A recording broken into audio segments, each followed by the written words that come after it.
For you keyboard players, remixers, DJs, you walk into a venue and the venue says, okay, we've got stereo, left and right for you, but you've got multiple keyboards, multiple samplers, laptops, etc. The Stereo X Blender is going to work great for that.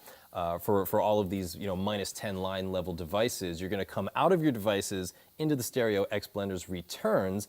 And again, maybe you've got something coming out of the laptop that you want to mix in underneath the keyboard. You've got your wet-dry mix, very easy at your hands, and it acts as a funnel to bring all of your devices through the Stereo X Blender and send it stereo left and right out to the house. And for you bass players, the Stereo X Blender works great, both in the studio and live. Usually in the studio, bass is split between a DI signal and also a signal that goes to the amp to be mic'd. So the Stereo X Blender makes a perfect A/B splitter, and it also has the added convenience of having multiple loops, so if you had an envelope filter or a compressor or something that you wanted to put in there, you can simply use the wet-dry mix to add in as much as you want.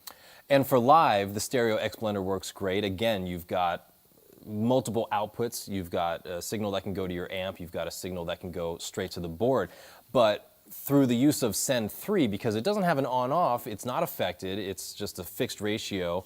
You can also send that out to another output. Maybe you need another send that goes to the board, and this one is dry. The second one that we send has a little bit of an effect mixed in with the wet-dry knob, and then again, you've got an output that goes to your amp. So with the Stereo X Blender, both in the studio and live, you've got multiple setup options in a all-in-one kind of box.